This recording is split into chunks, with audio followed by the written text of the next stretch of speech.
Ya, perfecto, empezamos. Y bueno, en realidad, básicamente los que están conectados van a poder verse beneficiados de la clase y sobre todo las preguntas que voy a hacer para el mismo. Empezamos. Sol, ¿me ayudas con las diapos, please?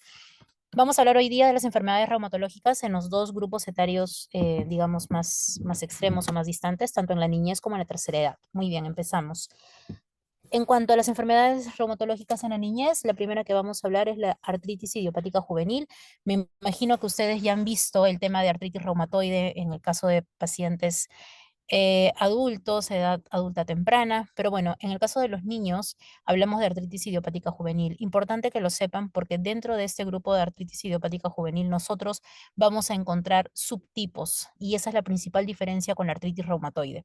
Entonces, la artritis idiopática juvenil es una enfermedad del tejido conectivo más frecuente en niños, definitivamente, y acá los datos que deben ustedes de saber es que la prevalencia aproximadamente es de 100 casos en 100.000 niños y de uno en 1.000 niños menores de 16 años. La siguiente.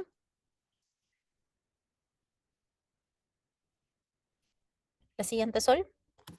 Muy bien, eso es lo que les hacía mención y es lo que deben recordar.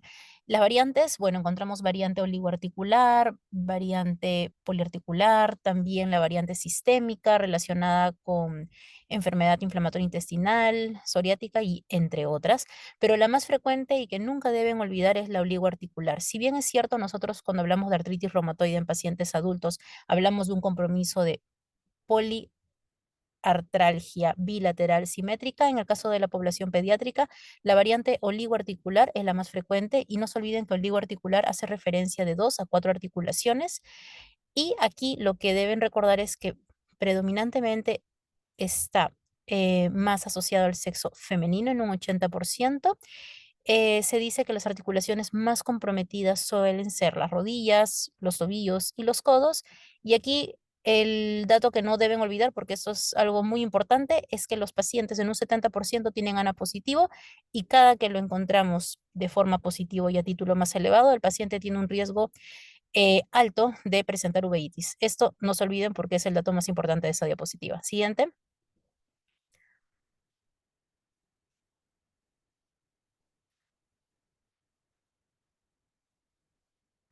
Muy bien, eso era lo que les hacía mención, que esto no deben olvidar, ya que la artritis es una enfermedad que puede comprometer, o sea, puede haber manifestaciones extraarticulares. Si bien es cierto, la manifestación articular es la predominante, pero las manifestaciones extraarticulares son importantísimas y que no deben olvidar. En el caso de los niños, el compromiso extraarticular, en este caso el ojo, puede generar una uveitis. Y no se olviden que puede presentar un ANA positivo. La siguiente.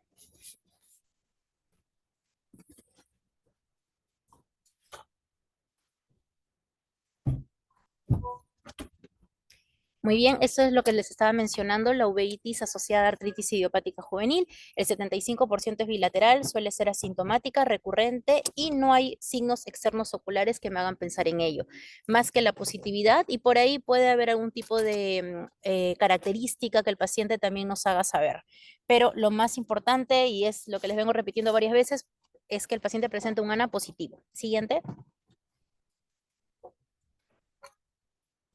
Complicaciones asociadas a la uveitis, bueno, el paciente puede presentar sinequias, cataratas, glaucoma, hipotonía ocular, queratopatía en banda y disminución de agudeza visual.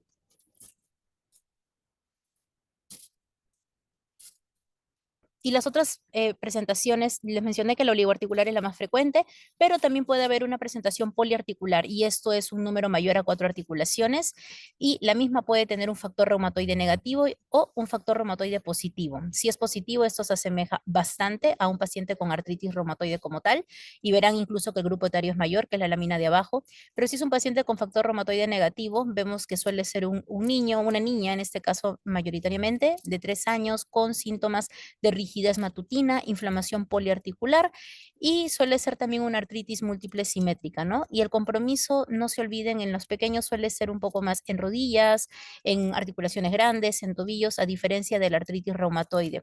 Caso diferente, la lámina que ven abajo, que es una o un compromiso poliarticular con factor reumatoide positivo y que el patrón articular se asemeja muchísimo a la artritis reumatoide. Y como verán, la lámina suele ser en población pediátrica, pero de edad un poquito más avanzada. Siguiente. Muy bien, eso era lo que les mencionaba también, la AIJ relacionada con entesitis, que suele ser un poco más frecuente en el sexo masculino, y el patrón articular suele ser a nivel de miembros inferiores, rodillas, tobillos, y hay entesitis, es decir, compromiso a nivel de tendones, ligamentos, y también puede haber compromiso ocular. Y en la AIJ psoriática, digamos que la frecuencia o proporción tanto en varones como en mujeres es la misma y el antecedente positivo de psoriasis, ¿no? La IJ es una enfermedad multifactorial. El estímulo, en realidad, hasta la fecha saben que para todas las enfermedades autoinmunes sistémicas es desconocido, pero se habla de que puede estar ya genéticamente predispuesto. La siguiente. Muy bien, la AIJ obligoarticular y la poliarticular factor reumatoide negativo, que son las dos más frecuentes, se ha demostrado que tiene asociación con el HLA y adicionalmente que hay una activación a nivel de linfocitos TH1 y TH17 y son justamente estas variantes las cuales van a estar relacionadas con la producción excesiva de citoquinas proinflamatorias y el daño articular y extraarticular secundario. Siguiente. Muy bien.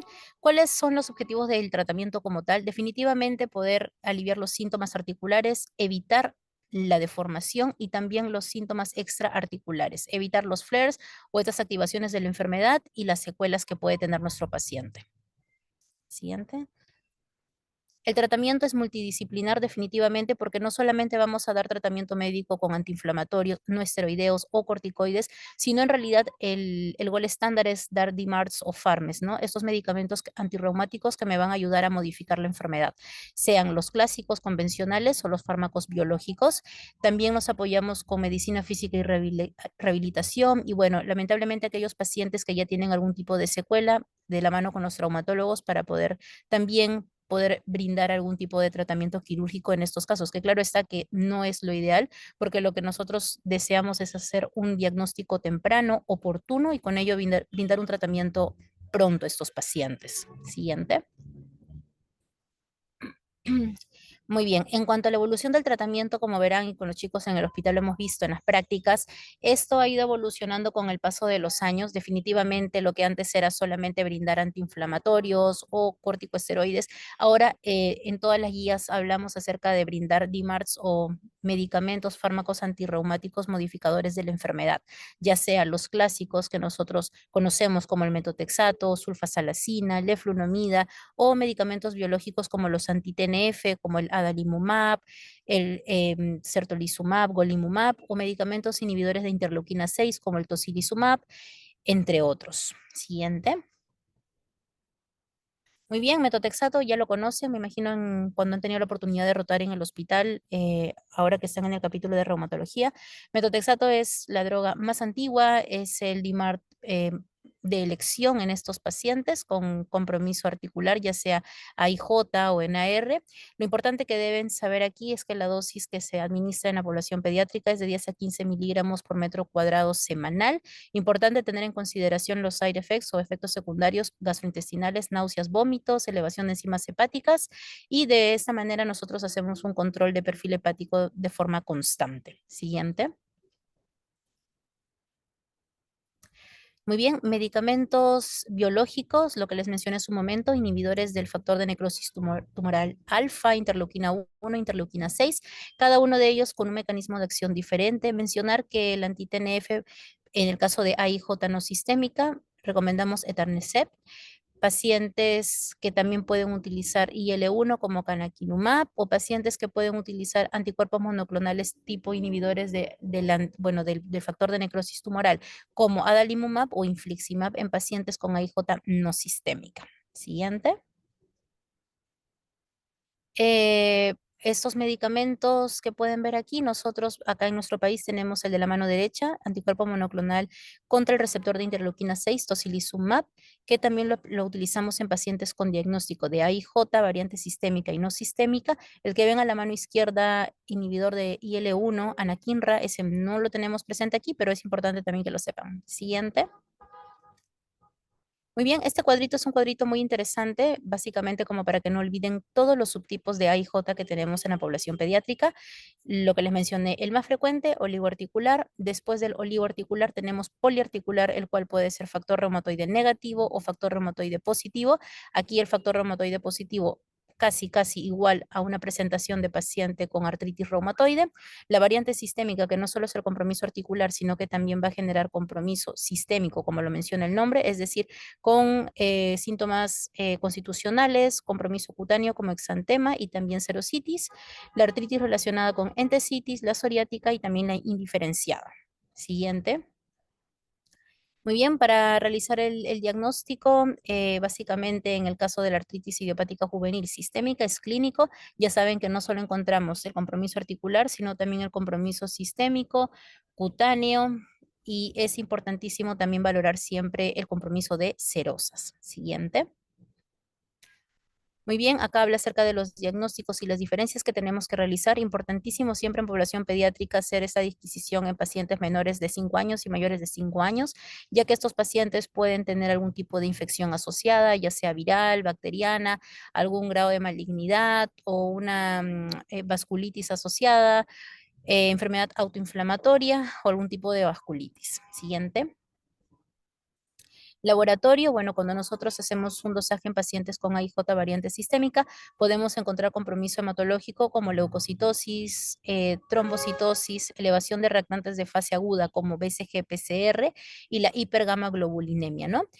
Un aumento de la ferritina, que esto es un marcador importantísimo cuando hablamos de AIJ sistémica, y bueno, no hay algún anticuerpo específico para la misma. Siguiente.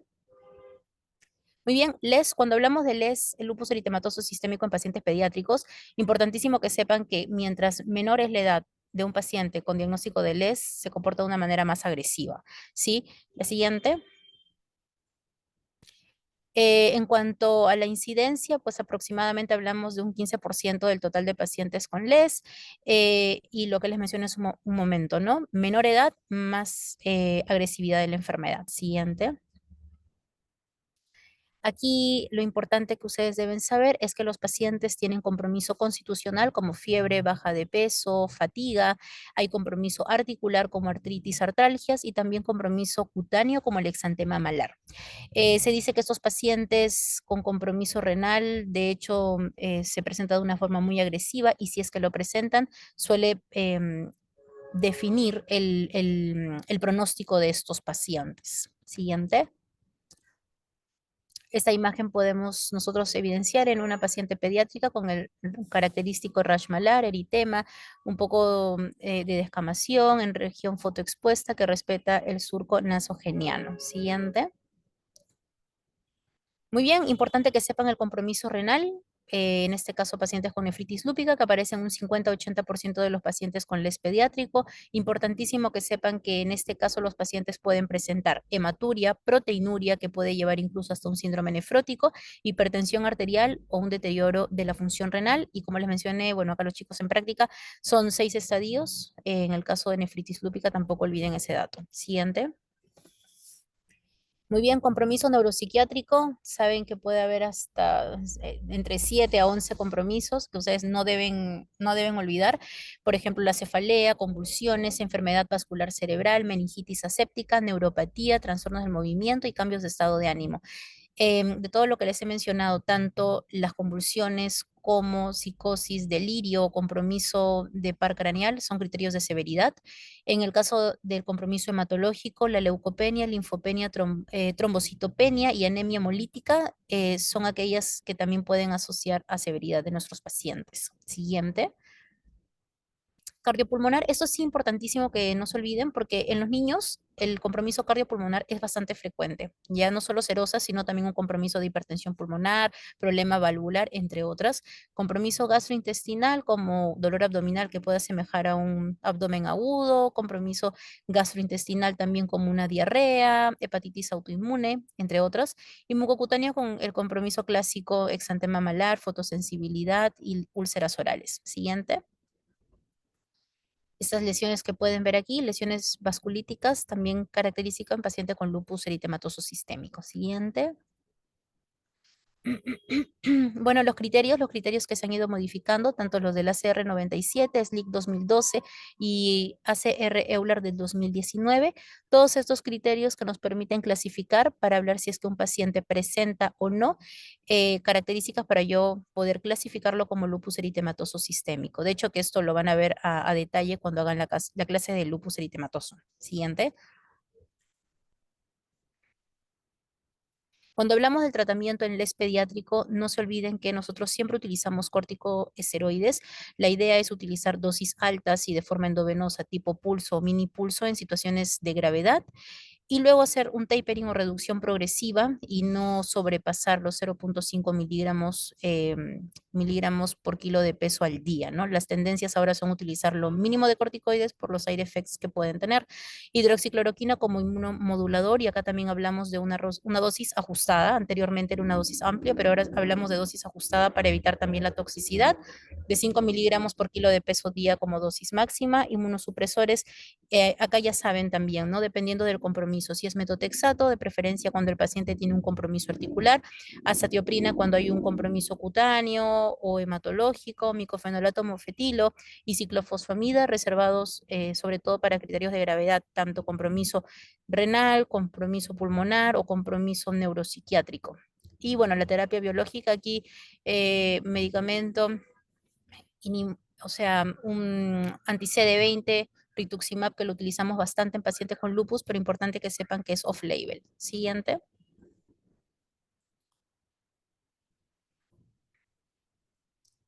Perfecto. El siguiente tema, miopatías inflamatorias idiopáticas. Aquí, importante que sepan que las miopatías inflamatorias idiopáticas pueden afectar en realidad a cualquier grupo etario.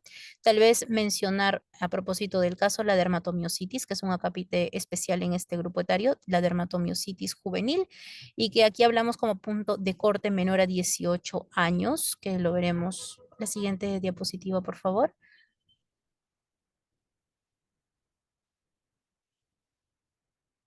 Ujú, acá, dermatomiositis juvenil en los pacientes menores de 18 años, se habla del el pico entre 6 a 11 años. Importante que sepan que es más frecuente en las niñas que en los niños y que el diagnóstico en realidad es una sumatoria de varios parámetros, ¿no? Tanto clínicos, analíticos, es decir, el paciente que se puede presentar con debilidad proximal en cintura escapular, cintura pélvica, paciente que puede presentar compromiso cutáneo como las pápulas o el signo de Gotron, el rash en heliotropo, calcinosis, como también podemos ver en la imagen inferior. Si nosotros pedimos al paciente una resonancia magnética, podemos valorar el grado de compromiso miopático que puede tener nuestro paciente. Debemos pedir también una electromiografía para ver el compromiso, o sea, de fibra nerviosa periférica, pedir siempre una batería general o seriada, sobre todo de enzimas musculares, tanto CPK total como LDH, y valorar valores, o sea, poder ver o determinar los valores de TG o TGP como también como parte de este kit. Anticuerpos que deben recordar, tanto anti-TIF1Y y anti-MJ, que son los más prevalentes en la dermatomiositis juvenil, a diferencia del adulto, porque saben que en el adulto encontramos con más frecuencia el anti-Jo1, Mi2, entre otros. La siguiente. Esta guía, no deben olvidar, es bueno, la actualización del ACR Euler del 2017, es el algoritmo que básicamente estratifica a los pacientes por el grupo etario, ¿no? Menores de 18 años o mayores de 18 años. Si nosotros nos encontramos en este parámetro menor de 18 años, pues debemos valorar si el paciente tiene compromiso cutáneo, como el rash en heliotropo, las pápulas de Gotron o el signo de Gotron. Si es así o si no, y esto me va a orientar un poco más a cada patología, pero para lo que estamos nosotros hablando ahorita, que es la dermatomiositis juvenil, menor de 18 años, compromiso cutáneo, y si el paciente presenta lo que les acabo de mencionar, encaja dentro de una dermatomiositis juvenil, pero si no presenta este compromiso cutáneo, y me hace pensar que si hay un compromiso miopático o de fibra nerviosa periférica, pues pensar en alguna otra miopatía distinta a la dermatomiositis juvenil. Siguiente. Muy bien, nosotros hablamos de una miopatía inflamatoria idiopática probable o definitiva dependiendo de los criterios que puedan cumplir nuestros pacientes. Bueno, esto un poco más lo utilizamos en caso de miopatía inflamatoria idiopática en el grupo etario de adulto, no acá en el caso de la población juvenil. Así que solo se los pongo para que lo tengan de dato. Siguiente. Muy bien, tratamiento similar al anterior, glucocorticoides, como les mencioné, no sobrepasar la dosis de 0,5 miligramos de kilo al día o minibolus. Importantísimo que sepan que cuando hablamos de una dermatomiositis juvenil, los pacientes pueden tener compromiso severo y el compromiso severo, como se los mencioné a los chicos en la práctica, son el compromiso pulmonar, que sea un deterioro de tipo ventilatorio con una insuficiencia respiratoria tipo 2 o a nivel intersticial con un ILD o un EPIT que tenga un patrón progresivo en corto tiempo y que el paciente requiera ventilación mecánica también. Primer lugar. Segundo lugar, un patrón progresivo de deterioro de la fuerza muscular y también un compromiso esofágico, que es el órgano que también le gusta mucho esta enfermedad. Inmunosupresores o inmunodepresores como azatioprina, metotrexato, micofenolato y en casos de severidad, ciclofosfamida, rituximab, inmunoglobulinas endovenosa o recambio plasmático. Siguiente. Las inmunoglobulinas, que también ya se los mencioné. Siguiente.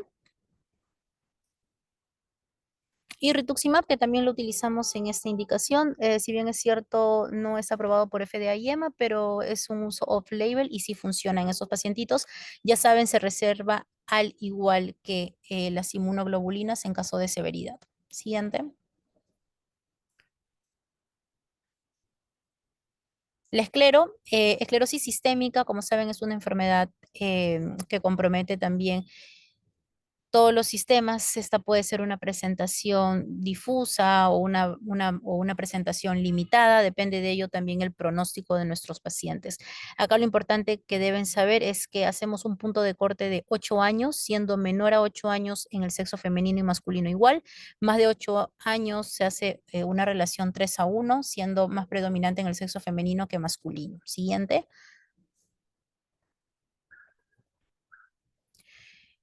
Aquí, importantísimo que sepan que la variante localizada es más frecuente que la variante sistémica o difusa como tal. Siguiente.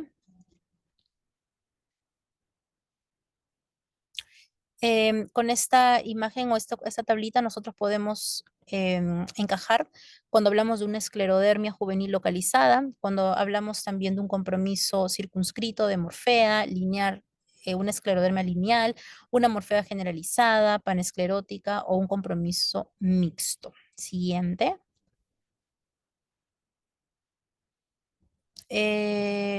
Aquí hablamos un poco de la diferencia entre esclero juvenil y adulto.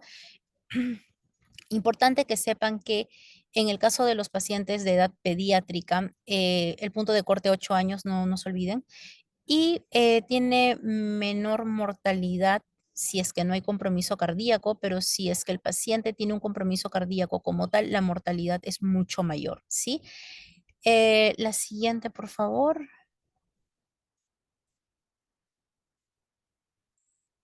Ok, acá hablamos de las características. El paciente puede tener un compromiso, ya saben, localizado o un compromiso difuso y dependiendo de ello es que nosotros vamos a hablar del manejo y también del pronóstico de nuestros pacientes. La siguiente quiero mostrar la parte de anticuerpos.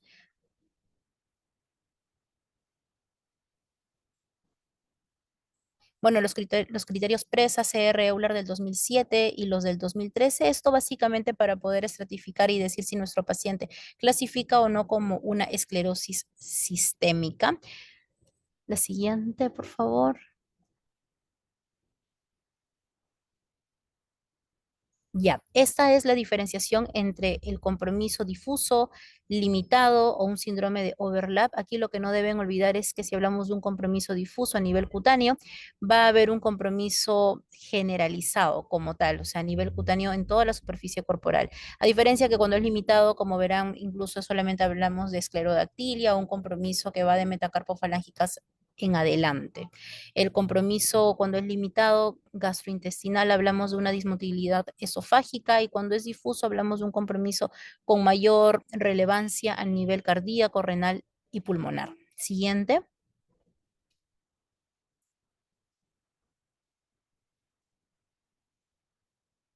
Muy bien. ¿Puedes poner la lámina anterior, porfis, Sol? Ya, esto no olviden porque esto es un dato que, al igual lo que les mencioné hace un rato, esto les, o sea, les debería, deberían apuntarlo. Los marcadores tanto para variante difusa como variante limitada, esto no se olviden porque esto sí es importantísimo que lo sepan. Antitopoisomerasa SCL70 y RNA polimerasa 3, esto para la variante difusa y variante limitada, el anticentrómero. No se olviden eso. Siguiente.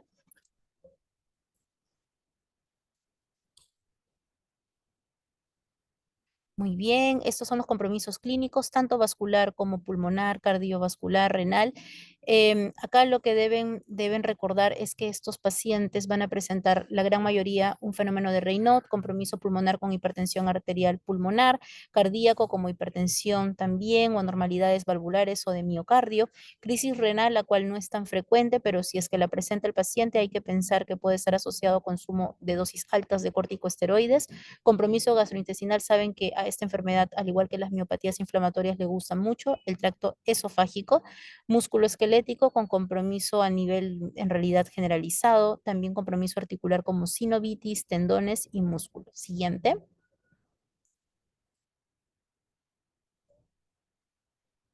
No olviden que el paciente puede presentar la triada que siempre nosotros conversamos, ¿no? Fenómeno de Raynaud, alteración en la capilaroscopía y los marcadores anticuerpos antinucleares, ya sea para la variante difusa o para la variante limitada. Esto es lo que les mencioné hace un rato y esta diapo no se olviden. Siguiente. Muy bien, eso es lo mismo, por eso lo paso varias veces para que no se vayan a olvidar. La siguiente. Genial. La capilaroscopía es una herramienta importantísima para nosotros, ya que la capilaroscopía nos permite ver cómo se encuentran los capilares en el momento. Si hablamos de una actividad, vamos a ver una proliferación de los mismos omega capilares y si hablamos de un estadio más tardío, una variante difusa, vamos a ver que hay una disminución o incluso borramiento de los mismos. Siguiente.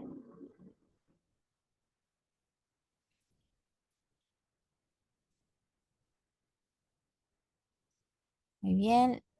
La principal causa de morbimortalidad, el compromiso cardíaco.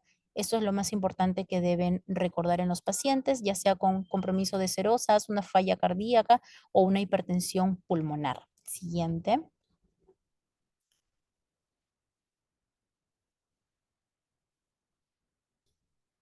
El compromiso cutáneo, la fase edematosa con puffy fingers, es decir, un aumento del diámetro o del grosor de los dedos, la fase de esclerosis con pérdida de flexibilidad de la piel y la fase atrófica, ya esto en un estadio mucho más avanzado. Ya saben que utilizamos el score modificado de Rodnan para poder valorar la superficie cutánea a nivel de 17 áreas y esto me permite saber qué tanto compromiso tiene mi paciente. Siguiente.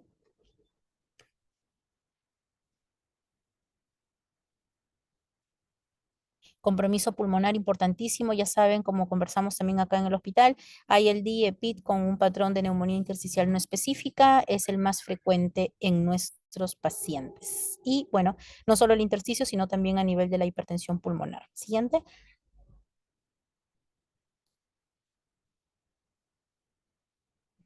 Ok, bueno, básicamente estas son las recomendaciones para manejo de esclerosis sistémica juvenil. Importante que sepan que nosotros utilizamos medicamentos inmunosupresores, también medicamentos de tipo biológico para ayudar a los pacientes con esclero, o bueno, ya los últimos estudios hablan también de tratamiento de tipo bueno, para casos ya más avanzados o más severos con el trasplante autólogo de células madre hematopoyéticas, pero eso reservado para casos de alta severidad. Siguiente.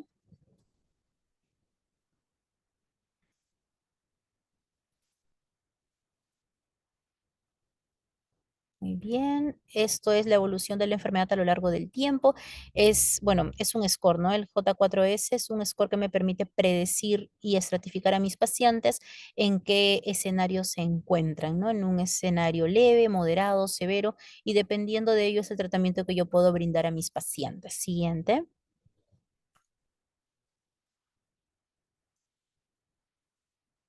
Perfecto, el tratamiento, los que le mencioné hace un momento. La siguiente, por favor.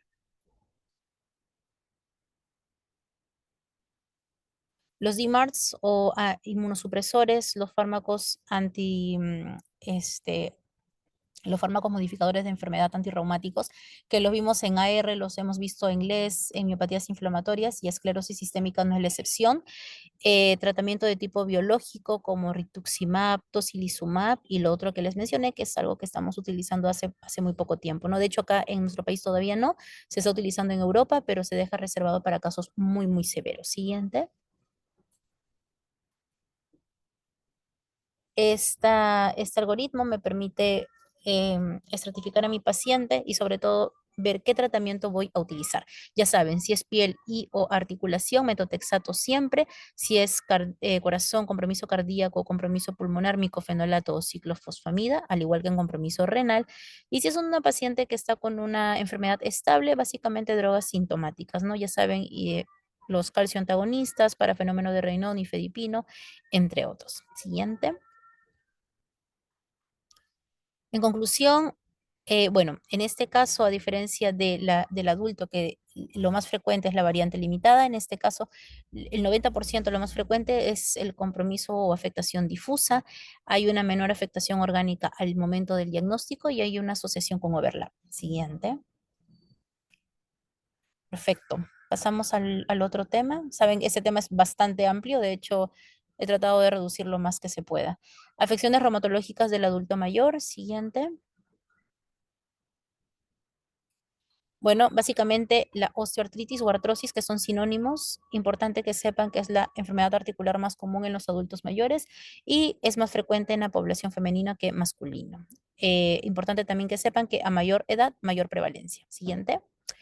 Mediadores de inflamación, definitivamente, al igual que las enfermedades autoinmunes, está demostrado que las citoquinas proinflamatorias como interleuquina 1, factor de necrosis tumoral, interleuquina 8, interleuquina 6 y factores de crecimiento van a estar presentes también en esta patología. Es por eso que a la fecha, en patologías como osteoartritis, nosotros vamos a ver que los pacientes también se pueden ver beneficiados no solo de los antiinflamatorios no esteroideos o esteroides como tal, sino que se están realizando estudios también para poder valorar el uso de tratamiento biológico en esta entidad. Siguiente.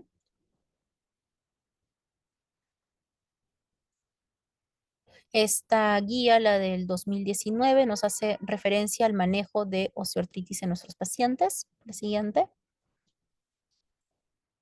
Y lo que nos menciona es, bueno, son todas las herramientas que nosotros podemos utilizar en los pacientes, ¿no? Tratamiento no farmacológico como terapia física, ejercicio, evitar la sobrecarga de peso, en cuanto a terapias alternativas como acupuntura, kinesioterapia, y en el caso de tratamiento farmacológico, a la cabeza o primera línea, los antiinflamatorios no esteroideos, antiinflamatorios tópicos, esteroides intraarticulares o tratamientos, digamos, un poco más modernos como ácido hialurónico intraarticular, glucosamina, condroitina, entre otros. Siguiente.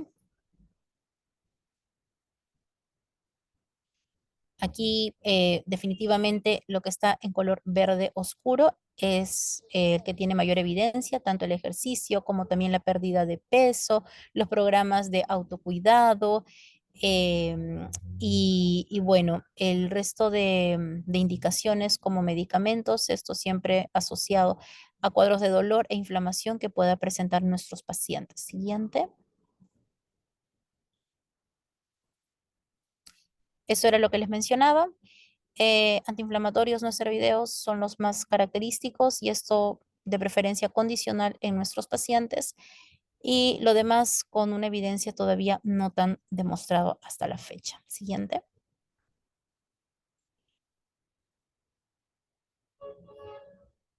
Y la osteoporosis, bueno, la osteoporosis es un cuadro bastante característico, sobre todo en población femenina mayor de 50 años y con factores de riesgo, ¿no? Como la menopausia, una menopausia precoz, consumo de corticosteroides o fármacos adicionales como los anticoagulantes, anticonvulsivantes o corticoides por mucho tiempo.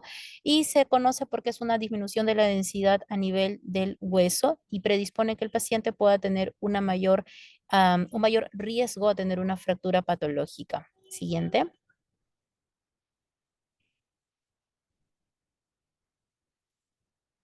Esto, bueno, es una guía básicamente acerca del manejo de osteoporosis en pacientes mujeres posmenopáusicas.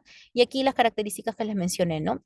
La edad, el sexo, tener un bajo índice de masa corporal, fracturas por fragilidad previas, ingesta de glucocorticoides, ingesta de alcohol, antecedentes de enfermedades crónicas como artritis reumatoide, o otro tipo de condiciones, ¿no? En nuestros pacientes, sobre todo consumo de fármacos que me puedan generar una disminución de la densidad mineral ósea, como les mencioné, corticoides, anticonvulsivantes, pacientes que tienen terapia para VIH o pacientes que toman anticoagulación. Siguiente.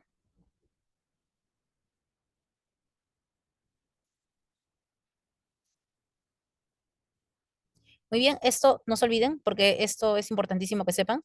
El punto de corte menor igual a menos 2,5. Cuando nosotros hablamos de una densitometría ósea, vamos a ver el punto de T-score y eso es lo que me va a permitir estratificar a mi paciente si es normal, si tiene una osteopenia o si presenta una osteoporosis. Paciente con osteoporosis es un valor mayor o igual a menos 2,5 y una osteoporosis severa es aquella que se considera con un valor como el que les he mencionado, más una fractura por fragilidad. Siguiente. Muy bien, esta es la estratificación que les acabo de mencionar. Osteoporosis menor a 2,5 y osteoporosis severa menor a 2,5 con una fractura por fragilidad. Siguiente. Ujú, lo mismo. La siguiente, por favor.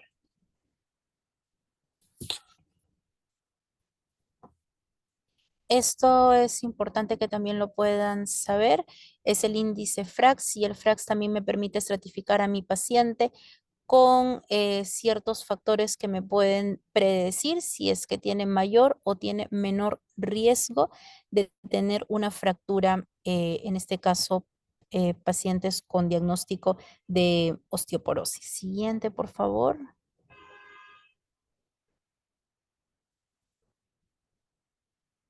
Estas son las guías de manejo, el tratamiento para nuestros pacientes, recomendaciones, digamos, higiénico-dietéticas o tratamiento no farmacológico, cómo evitar el índice de masa corporal bajo, alimentación rica en calcio, que los pacientes deben realizar ejercicio.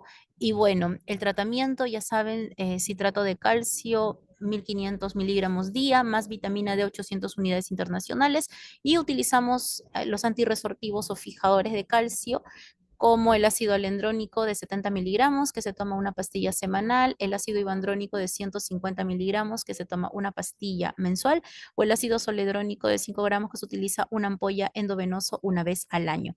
Importante que sepan aquí la siguiente, que tanto el ácido alendrónico como el ácido soledrónico son los antirresortivos que me permiten trabajar a nivel de columna y cadera y el ácido ibandrónico solamente a nivel de columna. Esto es importante que también lo puedan saber.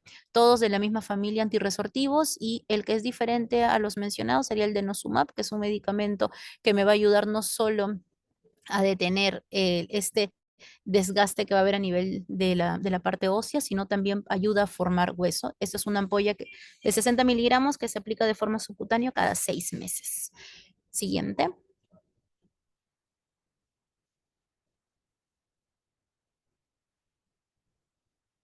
La siguiente, por favor.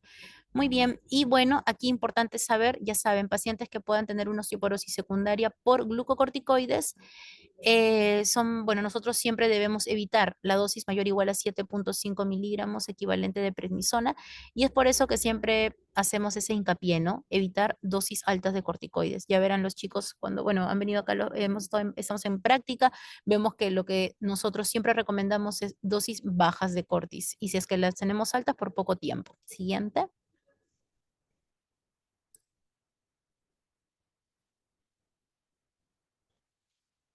Esto es el algoritmo para poder certificar a mi paciente si tiene un bajo riesgo, un alto riesgo o un muy alto riesgo, y de ello depende la terapéutica que voy a brindar a mis pacientes. Si es bajo riesgo, ya saben, básicamente las medidas higiénico-dietéticas. Si es un alto riesgo, citrato de calcio, vitamina D y considerar un bifosfonato, que son los que les he mencionado. Y si es un alto riesgo, pues aquí ya no solo lo mismo, sino también utilizar un mecanismo de más alta potencia, ¿no? Como denosumab. Siguiente.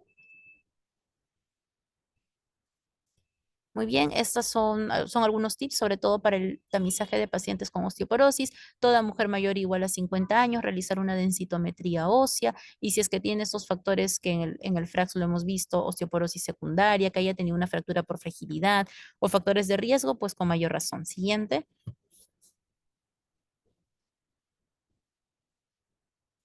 Entonces, la IOFCO, que viene a ser esa Fundación Internacional de Osteoporosis, nos habla, ¿no? ¿Estás seguro que no estás en riesgo o qué factores debes tener en consideración? Si es que tienes una fractura ósea antes, después, o sea, el punto de corte siempre es 50 años, ¿no? Si es que estos pacientes presentan una fractura patológica, si es que tienes un antecedente familiar, si es que tienes una menopausia temprana, si es que tienes alguna alteración en el IMC o si tienes un antecedente de artritis reumatoide, claro está, no solo por la misma enfermedad, sino también por la ingesta de corticosteroides, ¿no? Debes de valorar si es que tienes osteoporosis o no. Y en base a ello es justamente el diagnóstico temprano para poder realizar la prevención y el tratamiento y con ello evitar la fractura y con ello evitar grados de discapacidad, porque saben que una fractura por cadera es terriblemente malo. Siguiente.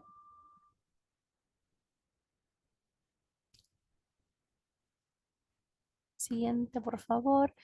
Muy bien, evitar las caídas, valorar el IMC siempre, la exposición al sol, evitar fumar o beber alcohol, consumir productos lácteos y realizar actividad física. Siguiente.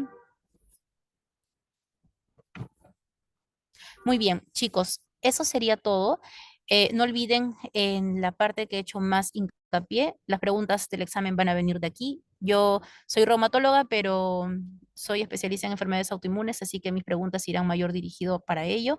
Tanto en esclero, los marcadores, que he hecho bastante hincapié, también la parte de compromisos de severidad en esclero y también la parte de AIJ que les he mencionado. Estudian bastante esto, reumatología es un capítulo hermoso y la parte de autoinmunidad con mayor razón. Así que eso sería todo. Cuídense mucho.